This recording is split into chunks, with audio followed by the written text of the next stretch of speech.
ಮತಗಟ್ಟೆಗೆ ಬಂದಿದ್ದಾರೆ.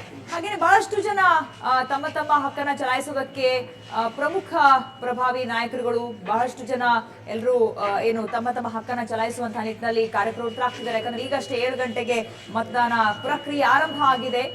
ಹಾಗೇನೆ ರವಿ ಸುಬ್ರಹ್ಮಣ್ಯ ಕೂಡ ಇದ್ದಾರೆ. ಬಹಳಷ್ಟು ಅವರ ಕುಟುಂಬದವರೆಲ್ಲರೂ ಕೂಡ ತೇಜಸ್ವಿ ಸೂರ್ಯ ಅವರ ಕುಟುಂಬದ ಎಲ್ಲರೂ ಇವತ್ತು ತಮ್ಮ ಹಕ್ಕನ್ನ ಚಲಾಯಿಸೋದಕ್ಕೆ ಸರದಿ ಸಾಲಲ್ಲಿ ನಿಂತಿದ್ದಾರೆ. ಈಗಷ್ಟೇ ಮತದಾನ ಪ್ರಕ್ರಿಯೆ ಆರಂಭ ಆಗಿದೆ. ಬೆಂಗಳೂರು ದಕ್ಷಿಣ ಲೋಕಸಭಾ ಕ್ಷೇತ್ರ ಸಾಕಷ್ಟು ಕುತೂಹಲ ಕೆರಳಿಸಿರುವಂತಹ ಕ್ಷೇತ್ರ. ಯಾಕಂದ್ರೆ ಬಹಳಷ್ಟು ಅಚ್ಚರಿಯ ರೀತಿಯಲ್ಲಿ ಬಿಜೆಪಿ ಕೊನೆ ಕ್ಷಣದಲ್ಲಿ ತನ್ನ ಅಭ್ಯರ್ಥಿಯನ್ನ ಘೋಷಣೆ ಮಾಡೋ ಮೂಲಕ ಇಲ್ಲಿ ಒಂದರ್ಥದಲ್ಲಿ ಏನು ಮೋದಿ ಅಲೆ ಅದು ಎಲ್ಲಿದ್ರೂ ಕೂಡ ವರ್ಕ್ ಆಗುತ್ತೆ. ಇದು ನಮ್ಮದೇ ಕ್ಷೇತ್ರ, ಹಾಗಾಗಿ ನಾವು ಹೊಸಬರನ್ನ ನಿಲ್ಲಿಸಿ ಗೆಲ್ಲಿಸ್ತೀವಿ ಅನ್ನುವಂತ ವಿಶ್ವಾಸವನ್ನು ವ್ಯಕ್ತಪಡಿಸಿದೆ. ಆದ್ರೆ ಈಗ ಇರುವಂತಹ ಪ್ರಶ್ನೆ ತೇಜಸ್ವಿ ಸೂರ್ಯ ವರ್ಸಸ್ ವಿ.ಕೆ. ಹರಿಪ್ರಸಾದ್ ಮೈತ್ರಿ ಅಭ್ಯರ್ಥಿ.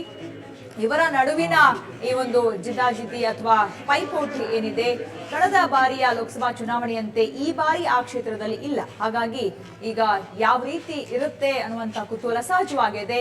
ಮತಗಟ್ಟೆಗೆ ತೇಜಸ್ವಿ ಸೂರ್ಯ ಆಗಮಿಸಿದ್ದಾರೆ ಅವರ ಸಹ ಕುಟುಂಬ ಜೊತೆಗೆ.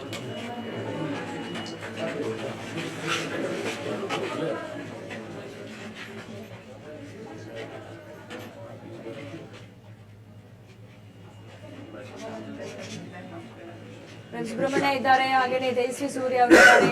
ಬಹಳಷ್ಟು ಸ್ಥಳೀಯ ನಾಯಕರುಗಳು ಅವರ ಕುಟುಂಬಸ್ಥರೆಲ್ಲರೂ ತೇಜಸ್ವಿ ಸೂರ್ಯ ರವಿ ಸುಬ್ರಹ್ಮಣ್ಯ ಅವರ ಕುಟುಂಬದ ಸದಸ್ಯರೆಲ್ಲರೂ ಕೂಡ ಅಲ್ಲಿ ಬಂದಿದ್ದಾರೆ, ಮತಗಟ್ಟೆಗೆ ಬಂದಿದ್ದಾರೆ ತಮ್ಮ ಮತ ಚಲಾಯಿಸೋದಕ್ಕೆ.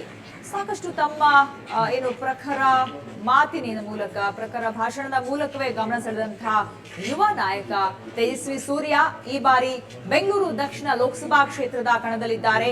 ಮತಗಟ್ಟೆಗೆ ತೇಜಸ್ವಿ ಸೂರ್ಯ ಆಗಮಿಸಿದ್ದಾರೆ. ಅವರ ಕುಟುಂಬದ ಜೊತೆಗೆ ತಮ್ಮ ಹಕ್ಕನ್ನ ಚಲಾಯಿಸೋದಕ್ಕೆ ಆಗಮಿಸಿದ್ದಾರೆ. ಬಹಳಷ್ಟು ಜನ ಮತದಾರರು ಅಲ್ಲಿ ಅವರಿಗೆ ಬಂದು ವಿಶ್ ಮಾಡ್ತಾ ಇದ್ದಾರೆ. ನೀವು ನೋಡಬಹುದು, ಅವರಿಗೆ ಒಳ್ಳೇದಾಗ್ಲಿ ಅನ್ನುವಂತ ಒಂದು ವಿಶ್ ಅನ್ನ ಮಾಡಿ ಹೋಗ್ತಾ ಇದ್ದಾರೆ. ರವಿ ಸುಬ್ರಹ್ಮಣ್ಯ ಅವರನ್ನು ಕೂಡ ಮಾತನಾಡಿಸಿ ಹೋಗ್ತಾ ಇದ್ದಾರೆ. ಸ್ಥಳೀಯರು ಏನು ಎಲ್ಲ ಜನ ಬಂದು. ಹಾಗೇನೆ ಈ ಬಾರಿಯ ಈ ಒಂದು ಸ್ಪರ್ಧಾ ಕಣ ಏನಿದೆ ಸಾಕಷ್ಟು ಅಚ್ಚರಿಗಳಿಗೂ ಕೂಡ ಕಾರಣ ಆಗಿತ್ತು. ಬೆಂಗಳೂರು ದಕ್ಷಿಣ ಲೋಕಸಭಾ ಕ್ಷೇತ್ರ 22 ಲಕ್ಷ ಮತದಾರರಿದ್ದಾರಲ್ಲಿ 22 ಲಕ್ಷ ಮತದಾರರಲ್ಲಿ ಯಾರ ಮತ ಯಾರಿಗೆ ಎಷ್ಟು ಬರುತ್ತೆ ಅನ್ನುವಂಥದ್ದು ಇಲ್ಲಿ.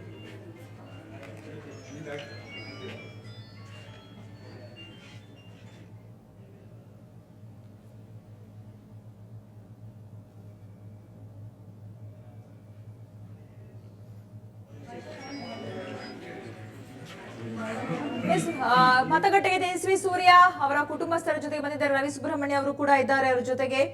ಬಹಳಷ್ಟು ವಿಚಾರಗಳಿಂದ ತೇಜಸ್ವಿ ಸೂರ್ಯ ಏನು ಈ ಬಾರಿಯ ಅದೃಷ್ಟ ಪರೀಕ್ಷೆಗಳಿದ್ದಂಥದ್ದು ಪ್ರಮುಖವಾಗಿ ಮೋದಿ ಅಲೆ ತೇಜಸ್ವಿ ಸೂರ್ಯ ಅವರಿಗೆ ಕೈ ಹಿಡಿಯುತ್ತೆ ಅನ್ನುವಂಥದ್ದು.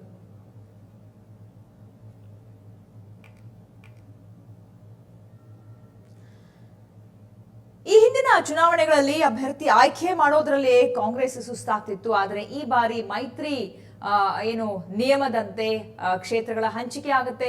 ಕ್ಷೇತ್ರಗಳ ಹಂಚಿಕೆ ಆದ ಮೇಲೆ ಯಾವ ಕ್ಷೇತ್ರದಲ್ಲಿ ಯಾವ ಅಭ್ಯರ್ಥಿನ ನಿಲ್ಲಿಸೋದು ಅನ್ನುವಂತ ಒಂದು ನಿರ್ಧಾರ ಆಯ್ತು. ಹಾಗಾಗಿ ಈ ಬಾರಿಯ ಲೋಕಸಭಾ ಕ್ಷೇತ್ರದ ಕಣದಲ್ಲಿ ಮೈತ್ರಿ ಅಭ್ಯರ್ಥಿಗಳು ಅಂತಲೇ ಬಿಂಬಿತರಾಗ್ತಾ ಇರುವ ಕಾಂಗ್ರೆಸ್ ಮತ್ತು ಜೆಡಿಎಸ್ ನ ಅಭ್ಯರ್ಥಿಗಳು ಮತ್ತು ನಾವು ಒಟ್ಟಾಗಿ ಹೋಗ್ತಿದ್ದೀವಿ ಅನ್ನುವಂತ ಮೈತ್ರಿ ಪಕ್ಷದ ನಾಯಕರ ಒಗ್ಗಟ್ಟು ವರ್ಸಸ್ ಬಿಜೆಪಿ ಅಭ್ಯರ್ಥಿಗಳು ಮತ್ತು ಮೋದಿ ಅಲೆ.